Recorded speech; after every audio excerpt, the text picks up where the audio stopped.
बच्चों, कैसे हैं आप सब। Welcome back to UM institute. और आज की वीडियो में हम लोग पढ़ने जा रहे हैं material cost control. Material cost control पर पहले भी हमारी वीडियोस आ चुकी हैं, तो अगर आपने नहीं देखा तो लिंक डिस्क्रिप्शन में है, जरूर देखिएगा। इससे पहले हम लोगों ने मटेरियल कॉस्ट में क्या क्या पढ़ा था। इससे पहले मटेरियल कॉस्ट में हम लोगों ने पढ़ा था कि हमारे एबीसी एनालिसिस क्या होता है और स्टॉक लेवल्स क्या होते हैं। तो आज की वीडियो में हम लोग क्या पढ़ने जा रहे हैं, इकोनॉमिक ऑर्डर क्वांटिटी पढ़ने जा रहे हैं। इकोनॉमिक ऑर्डर क्वांटिटी पढ़ते हैं, इस पर क्वेश्चंस करेंगे, ढेर सारे क्वेश्चन करेंगे और डिटेल में समझेंगे कि ईओक्यू क्या होता है। और इसके बाद आप लोग क्या करिएगा, वीडियो को देखने के बाद फौरन जाइएगा और अपनी बुक के क्वेश्चंस को सॉल्व करिएगा। इसके बाद अगर आप इतनी प्रैक्टिस कर लेते हैं कि इस वीडियो के क्वेश्चंस को सॉल्व कर लेते हैं, अपनी बुक के क्वेश्चंस को सॉल्व कर लेते हैं, तो एग्जाम में ईओक्यू जब आएगा तो आप उसको हर हाल में करके आएंगे, छोड़कर नहीं आएंगे, इतना हमें पूरा यकीन है। तो इकोनॉमिक ऑर्डर क्वांटिटी पढ़ना स्टार्ट करते हैं, जो कि हमारे मटेरियल कॉस्ट का, कॉस्ट अकाउंटिंग का एक इम्पॉर्टेंट टॉपिक है। तो आप में से जो लोग हमें नहीं जानते, हम बता दें, मेरा नाम है उम्मे मरियम उस्मानी, हम आपकी मरियम मैम हैं और हम आपको कॉस्ट अकाउंटिंग पढ़ाते हैं ग्रेजुएशन लेवल की।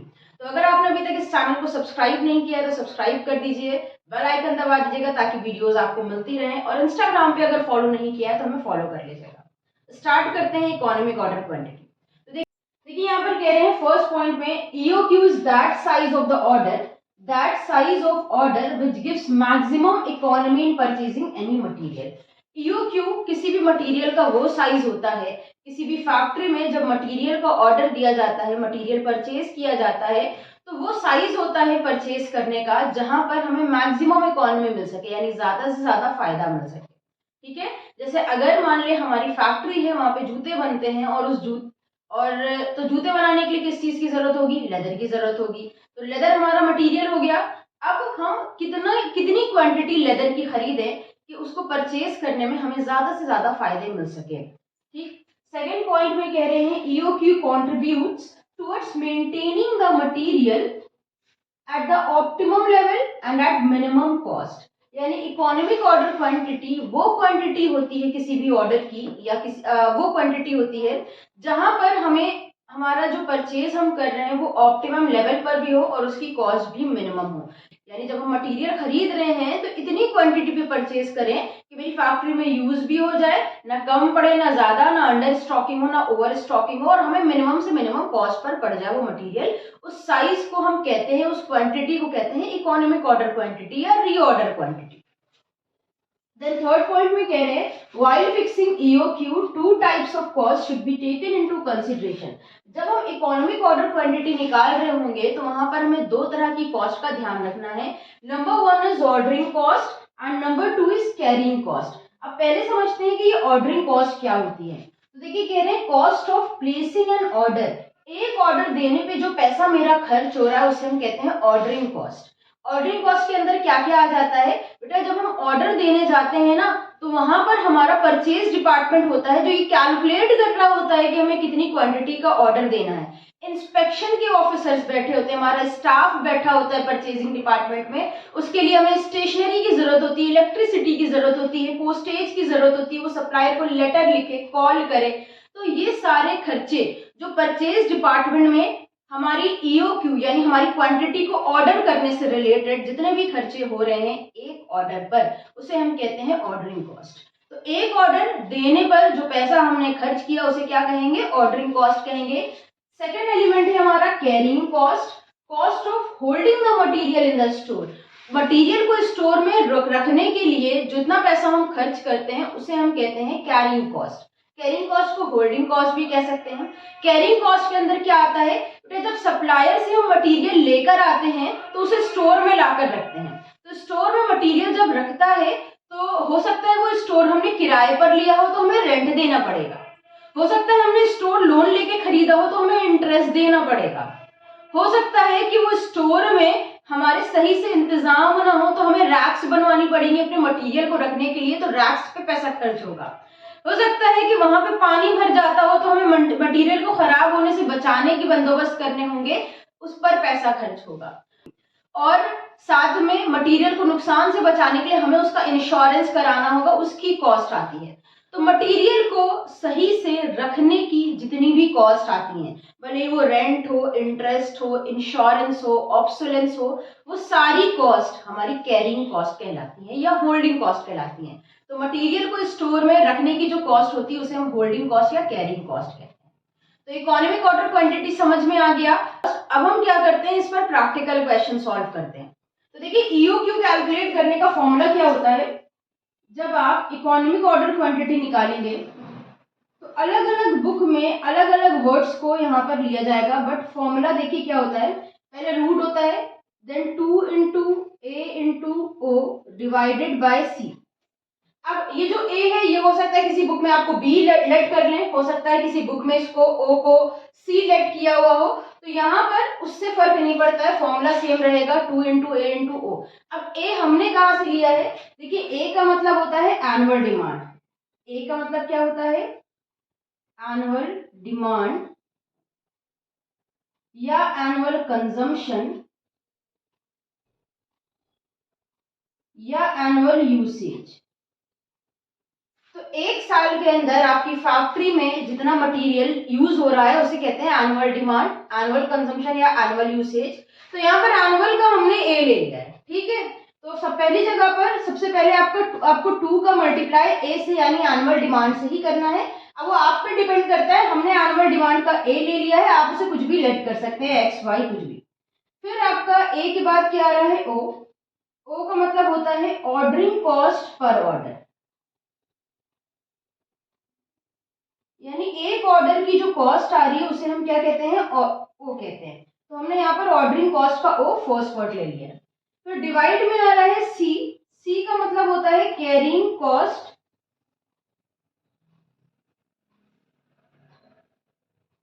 पर यूनिट पर एनम, यानी एक साल में एक यूनिट पर हमारी कितनी कॉस्ट आई है उसे कैरी करने की। एक साल में एक यूनिट को कैरी करने की स्टोर में क्या कॉस्ट आई है उसे कहते हैं कैरिंग कॉस्ट। तो यहाँ पर हमें 3 चीजें चाहिए, एनुअल डिमांड, ऑर्डरिंग कॉस्ट और कैरिंग कॉस्ट। अब और उसके बाद इन तीनों चीजों को उठाकर फॉर्मूले में रखेंगे, कैलकुलेट करेंगे, हमारा आंसर निकल कर आ जाएगा, इकोनॉमिक ऑर्डर क्वांटिटी निकल कर आ जाएगी। तो देखिए ये फर्स्ट क्वेश्चन है, यहाँ पर कह रहे हैं find out economic order quantity, EOQ निकालिए। एनुअल कंजम्पशन दिया हुआ है 4000, तो एनुअल कंजम्पशन क्या हो गया हमारा ए। बाइंग कॉस्ट पर ऑर्डर, एक ऑर्डर जब हम खरीदते हैं तो एक ऑर्डर की कॉस्ट क्या आती है 60 रुपए, तो ऑर्डरिंग कॉस्ट हमारा क्या हो गया ओ। प्राइस पर यूनिट दिया हुआ है, इसका यहाँ पर यूज नहीं है। प्राइस पर यूनिट का यूज तब होता है ईओक्यू में अगर आपको कैरिंग कॉस्ट परसेंटेज में दी हो, तो वहां पर आप प्राइस पर यूनिट का यूज करते हैं, अदरवाइज इसका यहाँ पर कोई यूज नहीं है।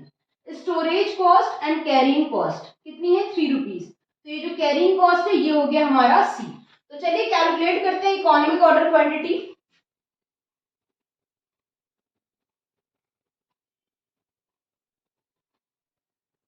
देखिए ये फॉर्मूला है हमारा EOQ is equals to root 2AO divided by C.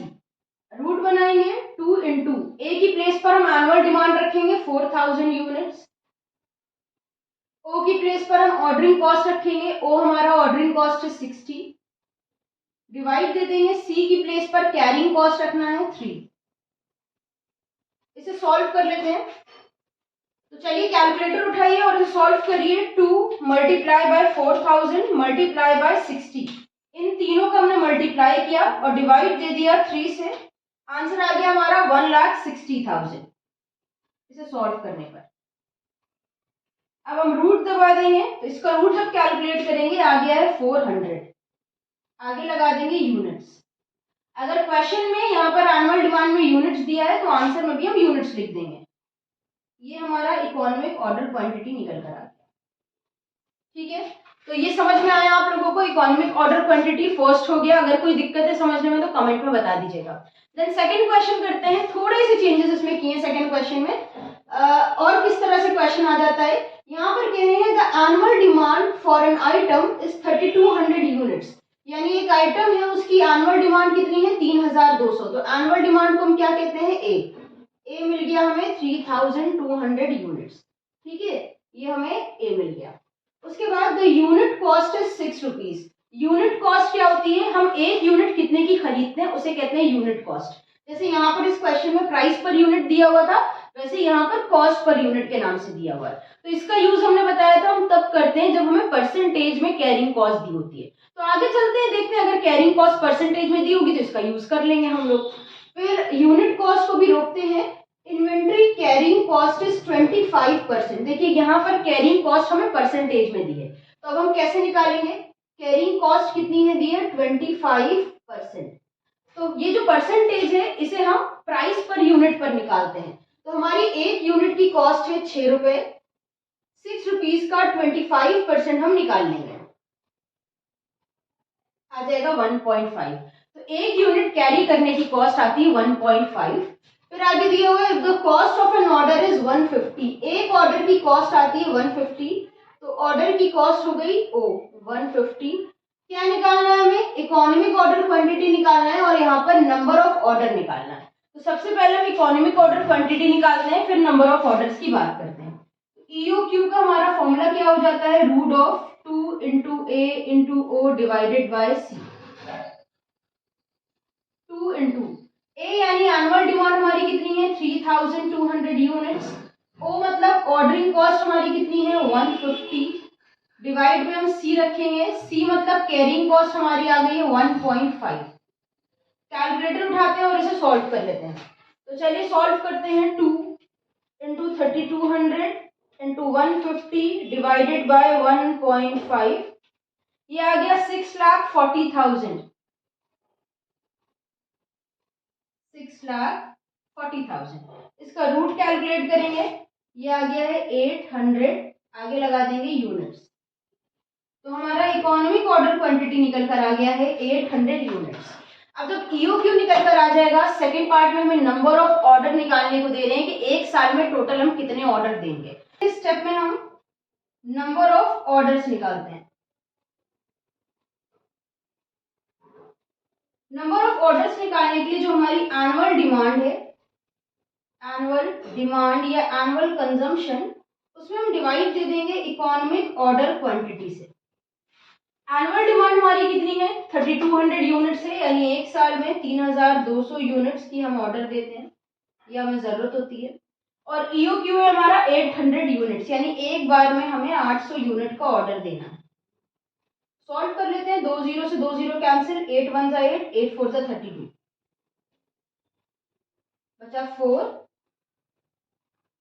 Orders, यानी एक बार में हम 4 ऑर्डर देंगे। ठीक है, तो ये EOQ भी आ गया और नंबर ऑफ ऑर्डर्स भी आ गया। अब नेक्स्ट टाइप का क्वेश्चन करते हैं। तो अब नेक्स्ट क्वेश्चन नंबर 3 करते हैं हम लोग। क्वेश्चन नंबर 3 में क्या दिया हुआ है हमारा, during the year 2021 Bhavani paper mill bought 4000 units of material. Bhavani paper mill ने 4000 यूनिट्स परचेज की हैं, तो जितना परचेज किए वो हमारी एनुअल डिमांड हो गई 4000 units. The cost of placing an order is 1500। एक ऑर्डर की कॉस्ट कितनी है 1500। एक ऑर्डर की जो कॉस्ट आती है वो ऑर्डरिंग कॉस्ट हो जाती है, इसे हम ओ ले लेंगे। And the carrying cost of 1 unit for a year is 20 rupees. एक यूनिट को एक साल तक कैरी रखने की जो कॉस्ट आती है उसे हम सी बोलते हैं, यानी कैरिंग कॉस्ट। कैरिंग कॉस्ट यहाँ पर 20 रुपए है। Calculate the economic order quantity and the number of order. दो चीजें निकालनी है यहाँ पर, EOQ निकालना है एंड नंबर ऑफ ऑर्डर्स निकालना है। तो सबसे पहले हम EOQ निकालते हैं, सारी इंफॉर्मेशन अवेलेबल है, कुछ भी निकालना नहीं है। EOQ का हमारा फॉर्मूला क्या है, root of 2 into A into O divided by C. 2 रखा बेटा, ए की प्लेस पर 4000, ओ की प्लेस पर 1500, तो 4000 इंटू 1500 डिवाइड दे देंगे सी से, यानी कैरिंग कॉस्ट से, जो कि 20 दी हुई है। अब क्या करते हैं, कैलकुलेटर उठाते हैं और इसे सॉल्व करते हैं। चलो आप लोग भी उठा लो। 2 इंटू 4000 इंटू 1500 डिवाइडेड बाय 20, ये आ गया 6 लाख यूनिट्स। रूट का बटन दबाइए तो रूट निकल कर आ जाएगा 774.59। रूट कितना निकल कर आ रहा है 774.59। इसे हम राउंड ऑफ कर देंगे, ये लिख देंगे 775 यूनिट्स। EOQ 775 unit. अभी हमारा इकोनॉमिक ऑर्डर क्वांटिटी आने के बाद नंबर ऑफ ऑर्डर्स निकाल लेते हैं। नंबर ऑफ ऑर्डर यानी एक साल में कितने ऑर्डर देंगे। तो annual demand divided by EOQ, ये हमारा फॉर्मूला होता है। अभी देखो एनुअल डिमांड कितनी है, एक साल में 4000 यूनिट खरीद रहे हैं ना, तो ये हमारी एनुअल डिमांड है 4000 यूनिट्स। डिवाइड दे देते हैं, EOQ कितना है 775 यूनिट्स। दोनों को डिवाइड देते हैं, 4000 आप लोग भी डिवाइड दो, 4000 डिवाइडेड बाय 775, ये आ गया 5.16। तो 5.16 है, इसे 5 ले लेते हैं, 5 ऑर्डर्स। नंबर ऑफ ऑर्डर्स कितने आ गए 5।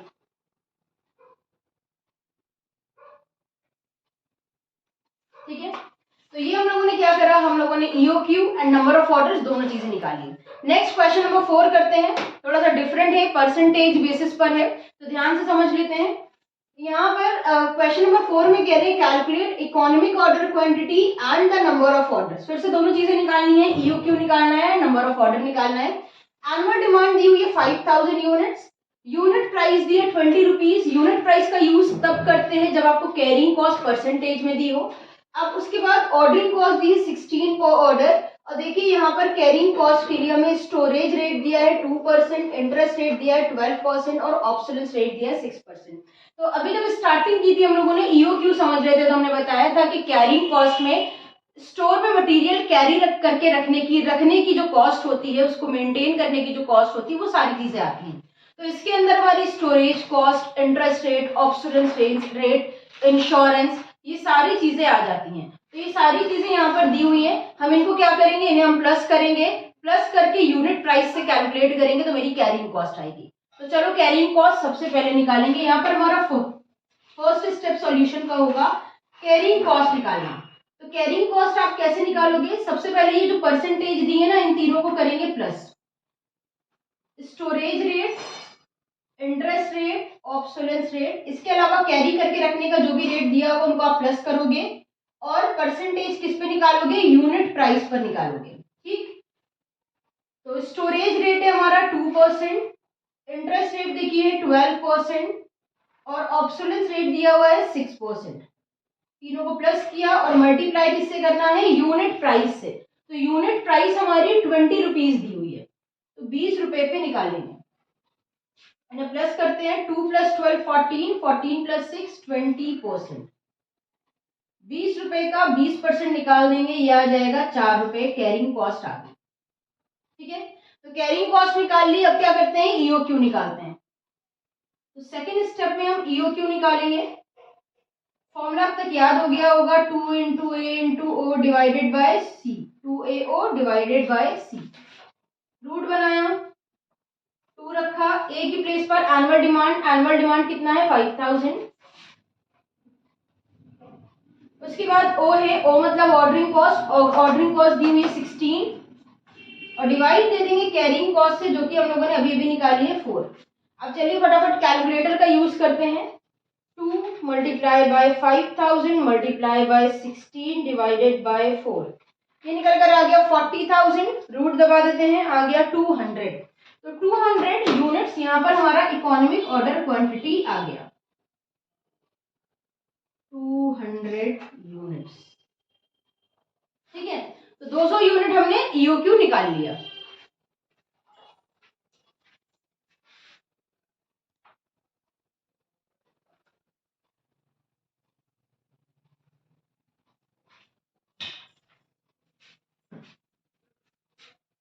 EOQ के बाद हमें क्या निकालना है, EOQ के बाद हमें निकालना है नंबर ऑफ ऑर्डर्स। तो देन थर्ड स्टेप में हम निकालते हैं number of orders. Number of orders का फॉर्मूला हो जाता है annual demand divided by economic order quantity. तो देखिए एक साल में हम कितना इस्तेमाल करते हैं भाई, एनुअल डिमांड है 5000 यूनिट्स, यहाँ पर रख देते हैं 5000 यूनिट्स। डिवाइड दे देते हैं EOQ से, EOQ हमारा कितना है 200 यूनिट्स। 0 से 0 कैंसिल हो गए, 2 से 50 को कट किया, बचा 25। Number of orders 25 orders. एक साल में हम 25 ऑर्डर्स देंगे। ठीक है, तो एक साल में हम कितना खरीदते हैं, एक साल में हम 5000 यूनिट्स हमें जरूरत होती है हमारी फैक्ट्री में, तो ये 5000 यूनिट्स जो होंगी इन्हें खरीदने के लिए हम 25 ऑर्डर्स देंगे और हर ऑर्डर 200 यूनिट्स का होगा। तब जाके हमारी फैक्ट्री में जो मटेरियल आएगा वो ऑप्टिमम लेवल का होगा, यानी वेस्ट भी नहीं होगा, ज्यादा भी नहीं होगा और कम भी नहीं होगा। अंडर स्टॉकिंग और ओवर स्टॉकिंग से भी बच जाएंगे और मिनिमम प्राइस पर भी पड़ेगा हमको।